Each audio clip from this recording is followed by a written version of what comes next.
This is slide 3 of our 70s unit, and the third of our causes or groups here, specific groups, looking at minority issues, and three main groups of minorities that we need to talk about here.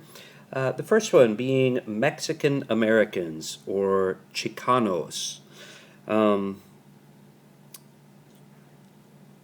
the 40s went on, after the war, more and more Mexicans moved into the southwestern United States.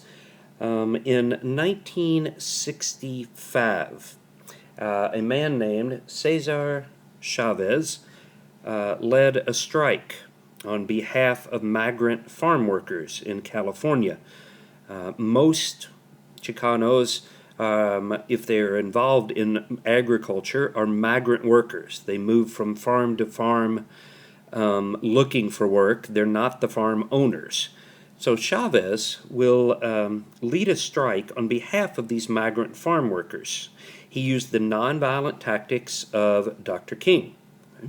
To organize the strikes that he would lead, he formed a union known as the United Farm Workers. It is still around today, still a very powerful union today. And he will organize several boycotts of particular crops in the country, forcing farmers to recognize the union and negotiate with them.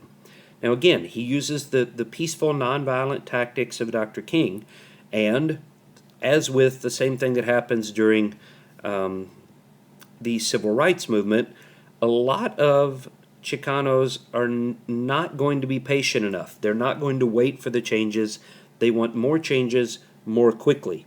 So they will turn to a much more militant form of protesting, and they will call themselves the Brown Berets. These are Chicanos who don't want to wait on peaceful, nonviolent protesting to work, and they will use much more militant form of protesting, much like the Black Panthers did with African Americans looking for support among the streets of Black America, urban America, the cities. The Brown Berets will do the same thing. They will look to gain power in Chicano neighborhoods. And they will constantly be doing battle with the Immigration and Naturalization Service, chanting brown power, as opposed to the black power movement that was going on at the same time. Now, the second group here that we need to talk about are the Native Americans. Yes, we're still trying to get them some rights here. We've been talking about this since back in September. The Native Americans would launch a red power movement. So you got the black power movement among African Americans, you got the brown power movement among Chicanos. They're going to launch what they call their red power movement. And they would form an organization to kind of get everybody working on the same page here called AIM, A-I-M. It will stand for the American Indian Movement. The American Indian Movement. Okay? And they're working to improve conditions on the reservations, to get Indians out of poverty, to get them jobs, okay? And to gain attention for their cause. AIM will resort to a couple of extreme stunts. In 1969, AIM will take control of Alcatraz Island.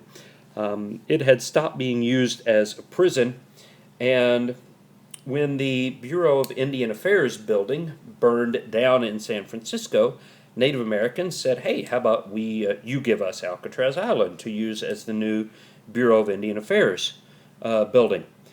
The federal government said, nope, we'd really like to turn that into a national park, so no, good luck, you're going to have to find another building.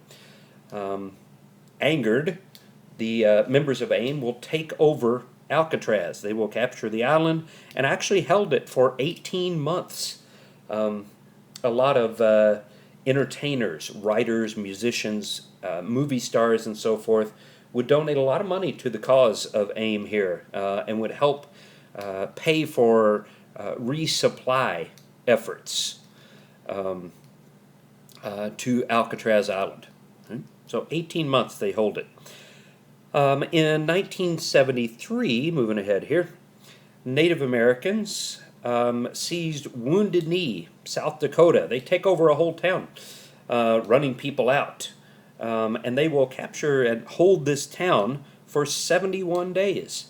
Now, the site is significant because if you will think back, they don't just, take over any old town. They take over Wounded Knee because Wounded Knee was the site of the final battle of the Indian Wars.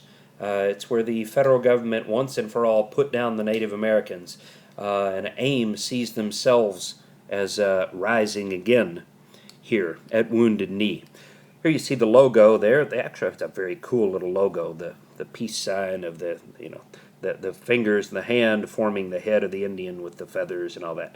But anyway, the American Indian Movement. Remember Wounded Knee, 1890 to 1973. Okay. All right, our last group here is the homosexual movement. The 1960s would see really the beginnings of the gay rights movement. Tensions hit a boiling point in 1969 when police raided a homosexual restaurant in New York City known as the Stonewall Inn. This had happened before. Cities had laws, states had laws making homosexuality a crime. Homosexuals had to live, hidden in the closet, as it were, the saying goes. But they had to hide their true identity from the general community and society at large because it was illegal. And police had often raided restaurants or bars that had been known to support gay rights.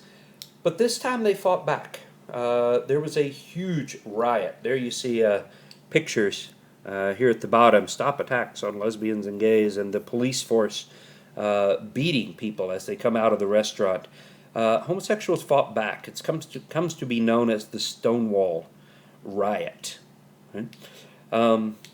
On the 1-year anniversary of the Stonewall Riot, the first gay rights parade was held in New York City. So in 1970, the first gay rights parade is held, and to this day, on the anniversary of the Stonewall Riot, gay rights parades are held across the country as homosexuals now make up one of the more powerful of minority groups.